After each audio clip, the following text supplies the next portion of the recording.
Halo Molly viewer, apa kabar kalian semua? Mudah-mudahan kalian dalam keadaan baik dan sehat selalu ya. Di Molly Movies kali ini, Molly akan membagikan alur cerita dari film Hacksaw Ridge yang merupakan kejadian nyata dari pria yang bernama Desmond Doss pada Perang Dunia Kedua. Film ini diperankan oleh Andrew Garfield, Sam Worthington, dan Tessa Palmer. Tanpa panjang lebar, kita dengar alur ceritanya ya. Di awal cerita, kita berkenalan dengan anak kecil bernama Desmond dan kakaknya yang bernama Hall. Mereka berdua sering bermain di hutan dan menjelajah bersama sampai ke puncak gunung. Lalu kita juga berkenalan dengan ayahnya Doss yang merupakan veteran perang di masa Perang Dunia I. Kini ayahnya adalah seorang pemabuk dan pemarah. Dia stres karena tekanan mental akibat bertempur di medan perang semasa Perang Dunia I. Dan di wilayahnya hanya dia tentara Perang Dunia I yang selamat. Suatu kali Desmond kecil bertengkar hebat dengan kakaknya, dan karena emosi ia menghantam batu besar ke kepala kakaknya, Hall, sampai terluka parah. Karena kejadian tersebut, Desmond amat menyesal, dan atas nasihat dari ibunya, Desmond tidak mau lagi melakukan kekerasan atas sesuatu hal yang bisa membunuh atau menyakiti orang lain. Waktu pun berlalu, dan 15 tahun kemudian, Desmond telah tumbuh menjadi pemuda yang baik dan selalu membantu orang lain. Suatu kali, teman Desmond mengalami kecelakaan. Ia terhimpit dari mobil yang tengah diperbaikinya. Saat mengantar temannya ke rumah sakit, Desmond bertemu dengan suster cantik yang bernama Dorothy. Saat melihatnya pertama kali, Desmond langsung jatuh hati padanya. Ia bahkan mau mendonorkan darahnya agar bisa berkenalan dan ngobrol panjang dengan Dorothy. Setelahnya, Desmond selalu rajin mengunjunginya dengan berbagai alasan yang membuat Dorothy mulai membuka diri pada Desmond dan mau diajak kencan. Hubungan Desmond dan Dorothy semakin dekat. Dorothy sering datang ke rumah Desmond dan meminjamkan buku-buku mengenai pengobatan pada Desmond, yang memang tertarik dalam hal pengobatan dan menyembuhkan orang lain. Di masa itu adalah zaman Perang Dunia II. Banyak pemuda di daerah Desmond mendaftarkan diri menjadi tentara untuk berperang ke medan tempur. Bahkan kakak Desmond, Hall, yang walau ditentang orang tuanya, tetap maju dalam peperangan untuk menyelamatkan negeri. Suatu hari, Desmond menyampaikan kabar pada Dorothy bahwa ia akan mendaftarkan diri sebagai tentara untuk berperang. Ia tidak bisa membiarkan pemuda-pemuda lain berperang untuknya, sementara ia hanya diam saja di rumah. Namun, karena Desmond berprinsip bahwa ia tidak mau menembakkan senjata atau melukai orang lain, maka ia mendaftarkan diri sebagai tentara paramedis untuk menyelamatkan orang lain, bukan untuk membunuh orang lain. Dorothy dengan terpaksa menyetujuinya. Namun ia meminta untuk Desmond menikahinya sebelum penugasan pertama Desmond di medan perang, dan Desmond dengan senang hati menyanggupinya. Doss ayahnya yang mendengar Desmond yang sudah mendaftar sebagai tentara, berusaha mencegah Desmond dengan berkata, orang lembut seperti Desmond mustahil untuk bisa bertahan hidup di medan perang. Namun Desmond teguh pada keputusannya. Ia akan menjadi tentara paramedis yang menolong tentara lain yang terluka. Karena itulah satu-satunya hal yang bisa ia lakukan untuk melayani negaranya. Sebelum Desmond pergi ke tempat pelatihan khusus tentara, Dorothy memberikan Alkitab dan selembar fotonya pada Desmond. Dan di belakang foto tersebut bertuliskan, "Kembalilah padaku dengan selamat." Sesampainya Desmond di tempat pelatihan tentara, ia berkenalan dengan teman-teman tentara seangkatannya, yakni Kompi 97, yang akan ditugaskan bersama-sama di medan perang. Mereka semua juga berkenalan dengan pemimpinnya, yakni Sersan Howell, yang bertubuh besar dan juga galak. Dalam latihan fisik, Desmond merupakan tentara kuat dan cepat. Namun, masalah terjadi ketika pada latihan menembak, ia tidak mau mengangkat dan menggunakan senjata. Dan itu membuat Sersan Howell geram padanya dan mengadukannya pada pimpinannya, yakni Kapten Glover. Kapten Glover mendesaknya untuk menggunakan senjata jika mau terus lanjut di kompinya sebagai tentara. Namun Desmond tetap kukuh pada pendiriannya bahwa ia tidak mau mengangkat senjata dan membunuh orang lain. Ia mendaftar sebagai tentara paramedis. Dan sebelum mendaftar, ia sudah memastikan bahwa ia diizinkan untuk tidak menggunakan senjata. Karena Kapten Glover kesal padanya, maka ia menugaskan Sersan Howell untuk mempersulit Desmond sehingga ia tidak kuat dan mengundurkan diri sebagai tentara. Dan benar saja, dimulailah berbagai kesulitan dialami Desmond dalam pelatihan tersebut. Ia dipermalukan secara verbal di depan teman-temannya, ditugaskan di dapur dan membersihkan toilet, dan dikucilkan oleh teman-temannya sebab karena Desmond lah mereka diberi latihan yang lebih keras dari standar yang ada.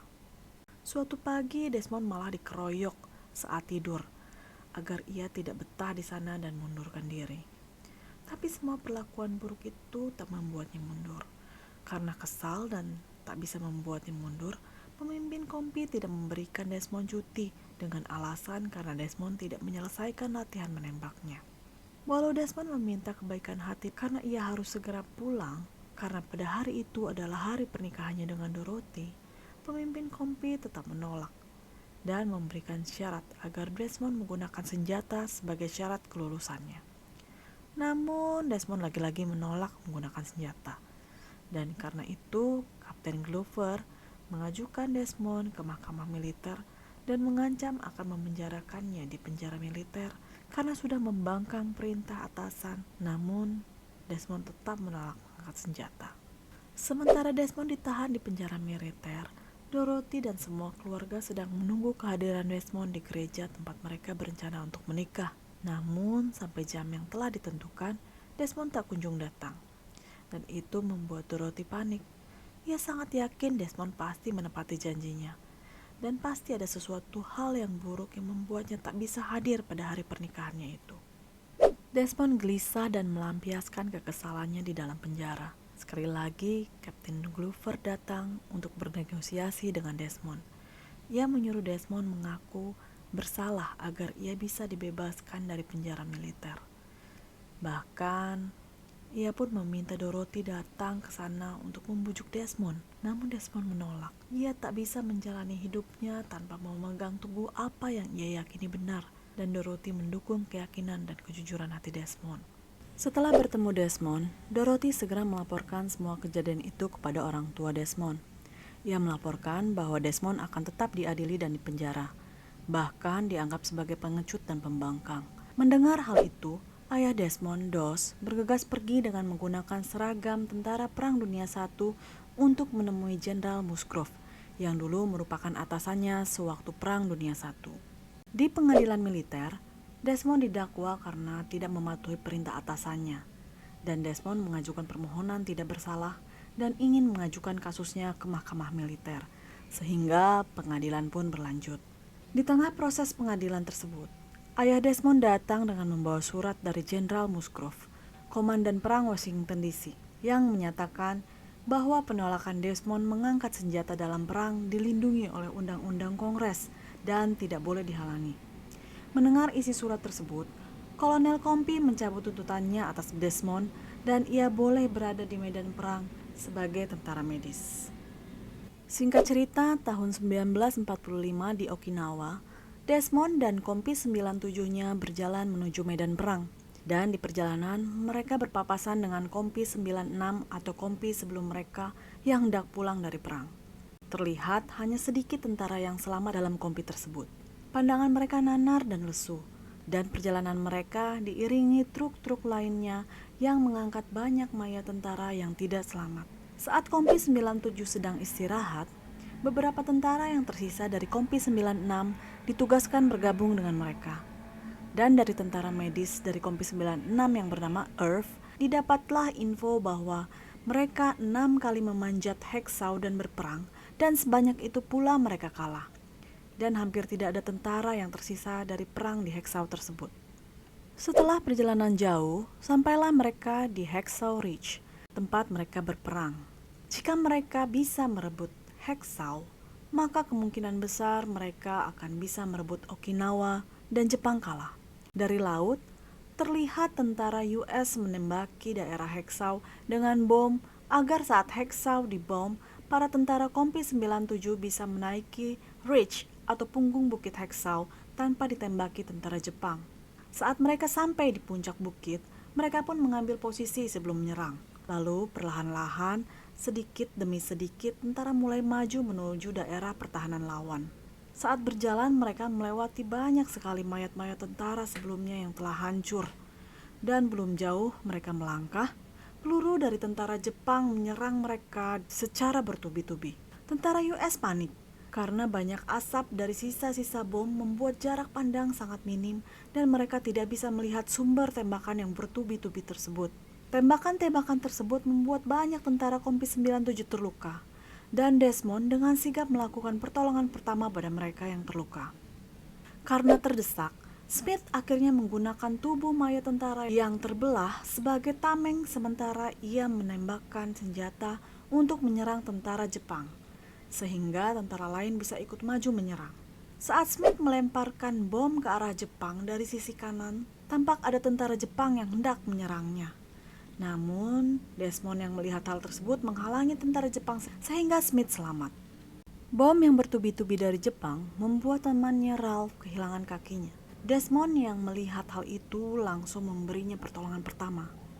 Earth menyuruh Desmond memberi Ralph morfin lalu meninggalkannya karena mustahil Ralph akan selamat dalam keadaan seperti itu. Namun Desmond menolak meninggalkan Ralph karena ia yakin selama orang itu bernyawa, ia pantas diperjuangkan untuk hidup. Saat melihat temannya Frank terluka di baris depan, Desmond dengan yakin menghampirinya, walau banyak tembakan datang dari Jepang. Desmond yakin jika jarak pandang tentara US sempit, begitu pula jarak pandang tentara Jepang. Karena itu, ia berani maju ke barisan depan. Dan benar saja, Smith ada di belakangnya untuk melindunginya dalam menyelamatkan teman di barisan depan tersebut. Tentara US tak mau menyerah. Mereka terus menyerang dan sampailah di bunker Jepang yang sedari tadi menembaki mereka bertubi-tubi.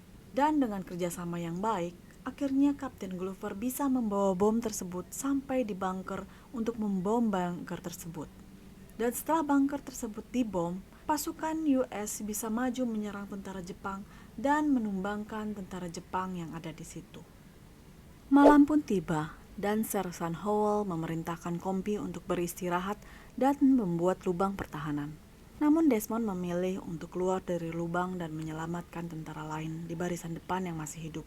Dan Smith bersedia membantunya. Mereka bersama menyelamatkan beberapa orang yang terluka di barisan depan. Saat Desmond dan Smith beristirahat, mereka sempat mengobrol sejenak untuk saling mengenal. Dalam pembicaraan tersebut, Desmond mengetahui bahwa Smith adalah anak yatim piatu, dan ia sudah ditinggalkan di panti asuhan dari umur 5 tahun. Desmond pun bercerita bahwa dulu ayahnya seorang pemabuk dan sering marah-marah pada ibunya. Pernah suatu kali karena emosi dan sambil mabuk, ayahnya menyakiti ibunya. Desmond yang sangat geram kala itu pada ayahnya, malah mengambil pistol ayahnya dan mengarahkan pistol itu ke kepala ayahnya. Namun, ia sangat menyesal akan kejadian tersebut dan bersumpah tidak akan menggunakan pistol lagi untuk seumur hidupnya. Kemudian pagi hari pun tiba. Saat tentara US masih beristirahat, tiba-tiba segerombolan tentara Jepang keluar dari dalam tanah. Jumlahnya banyak sekali dan mereka menembaki tentara US secara membabi buta. Tentara US yang belum siap kewalahan menghadapinya dan banyak korban jiwa berjatuhan karena serangan tentara Jepang tersebut yang akhirnya Kapten Glover memerintahkan Kompi untuk mundur dan meminta pasukan laut untuk membom Hacksaw agar mereka dapat menyelamatkan diri dan turun ke bawah bukit. Karena penyerangan tersebut, banyak dari pasukan US tertembak. Bahkan Komandan Howell ikut tertembak dan terjebak di bukit dan tak bisa ikut turun ke bawah. Tepat sebelum bom ditembakkan pasukan angkatan laut, Smith tertembak beberapa kali di dadanya. Desmond yang melihat kejadian tersebut langsung membantu Smith agar bertahan hidup dan membawa Smith di punggungnya menuju tempat turunan bukit. Namun saat ia hendak menurunkan Smith ke bawah bukit, Smith rupanya telah meninggal dalam menggendongan Desmond. Kepergian Smith membuat Desmond sedih, dan saat melihat sekitarnya yang penuh dengan mayat, ia pun mulai putus asa. Di tengah keputusasaannya, ia berdoa dalam hati dan meminta petunjuk dari Tuhan. Dan saat ia berdoa, Ia mendengar cerita minta tolong dari barisan depan yang tengah ditembaki bom oleh pasukan angkatan laut. Dan seketika itu juga Desmond merasa itulah jawaban doanya, dan ia kembali ke barisan depan medan perang untuk menyelamatkan tentara lain yang masih hidup. Sementara itu, di bawah bukit, Kapten Glover menghitung hanya 32 tentara yang selamat kala itu. Ia menyuruh 2 orang tentara untuk mengawasi dan berjaga di bawah bukit Hacksaw. Walau bom dari laut masih ditembakkan, Desmond tetap mencari tentara yang masih hidup dan bisa ia selamatkan. Satu persatu tentara yang masih hidup tersebut dibawanya ke tepi bukit untuk kemudian diturunkan menggunakan tali yang ada. Awalnya 2 tentara yang berjaga di bawah bukit hampir saja menembakkan tentara terluka yang diturunkan Desmond dari atas bukit. Namun karena melihat seragam tentara US yang diturunkan itu, mereka lalu membantu mengambil tentara tersebut. Satu persatu, kedua tentara yang berjaga di bawah itu mengambil tentara yang diturunkan Desmond dari atas bukit Hacksaw. Kapten Glover memerintahkan agar bom angkatan laut berhenti karena masih banyak prajurit kompinya yang masih hidup di atas bukit. Namun berhentinya bom angkatan laut malah membuat perlindungan terhadap Desmond berkurang karena tentara Jepang mulai berpatroli untuk membunuh sisa-sisa tentara US yang masih hidup. Desmond dengan terpaksa mengubur temannya yang terluka dengan tanah agar tidak ketahuan masih hidup oleh tentara Jepang. Dan untuk menyamarkannya, ia menutupi dirinya yang masih hidup dengan tentara yang sudah meninggal di atas tubuhnya. Saat ia mencoba menyelamatkan prajurit US yang terluka, ia terlihat oleh tentara Jepang dan ditembaki. Tapi itu membuatnya berlari ke arah lubang yang ternyata merupakan tempat persembunyian tentara Jepang selama ini. Setelah hari mulai gelap, Desmond pun keluar dari tempat persembunyian tentara Jepang tersebut untuk menyelamatkan tentara lainnya yang masih hidup. Dan ia bertemu dengan temannya Phoenix, yang mukanya tertutup semuanya dengan darah, sehingga ia tidak bisa melihat. Desmond mengguyurkan mukanya dengan air, kemudian menyeka mukanya dengan kain kasa, sehingga Phoenix bisa melihat. Dan Phoenix lega, karena dikiranya ia buta. Kemudian Desmond memapahnya ke tepi bukit untuk diturunkan. Begitulah satu persatu tentara US diselamatkan dan diturunkan dari atas bukit Hacksaw, sampai Desmond kelelahan. Setiap ia selesai menurunkan satu orang, dalam kelelahannya ia selalu berdoa dalam hatinya, "Tolonglah Tuhan, bantu aku menyelamatkan satu orang lagi." Walau ia sudah lelah dan tangannya sudah gemetaran, bahkan sampai terluka, karena menahan tubuh tentara yang ia turunkan, ia tidak menyerah dan mencari satu orang lagi untuk diselamatkan. Begitu terus hingga pagi tiba dan ia bertemu dengan Sersan Howell dan temannya yang terluka di bagian kaki. Howell tak menyangka Desmond tidak turun, malah kembali untuk menyelamatkan yang terluka. Desmond membantu temannya dahulu yang terluka untuk turun ke bawah dan berjanji akan kembali menyelamatkan Sersan Howell. Sedangkan di bawah bukit, dokter yang mengobati tentara bingung dan bertanya dari mana datangnya semua tentara terluka tersebut. Dan prajurit yang berjaga mengatakan ada prajurit gila yang menurunkan semua prajurit terluka tersebut. Bahkan ia menurunkan 2 tentara Jepang. Pada pagi harinya, Kapten Glover melihat banyak prajurit dari atas bukit yang selamat.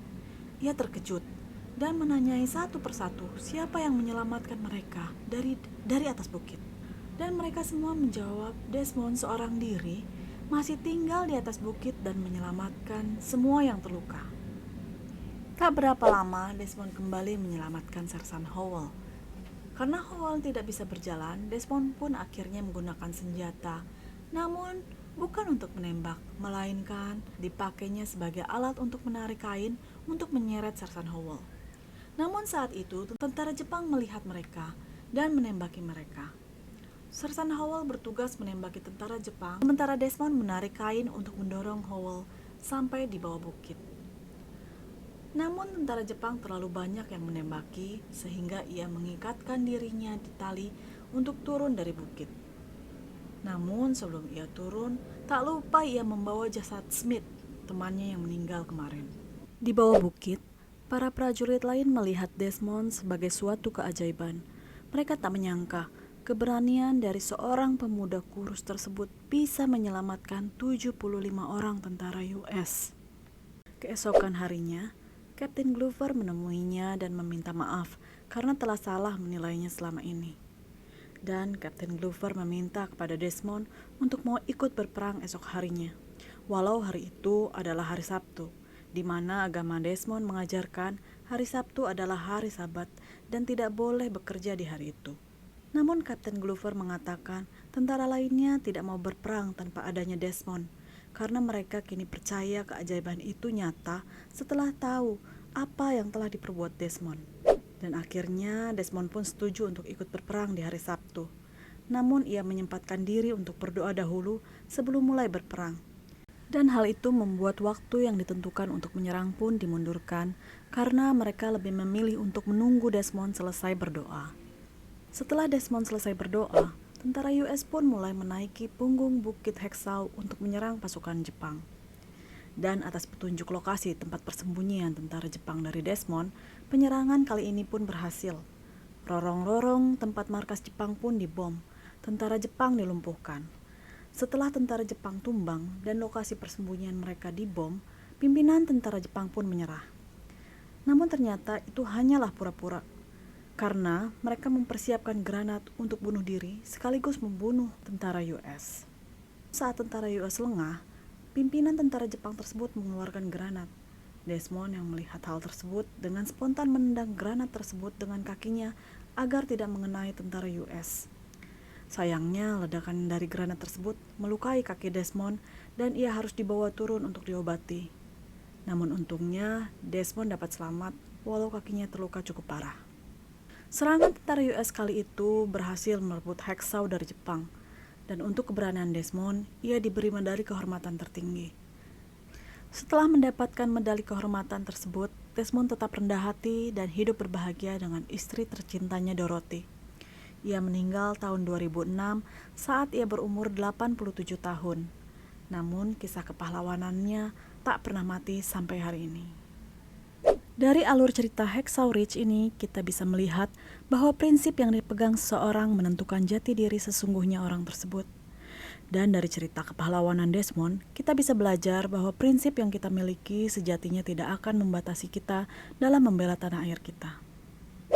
Sekian dulu ya alur cerita film kali ini. Like kalau kamu suka dengan alur ceritanya, dan komen di bawah cerita apa lagi yang ingin kalian dengar. Sampai jumpa di alur cerita selanjutnya. Bye.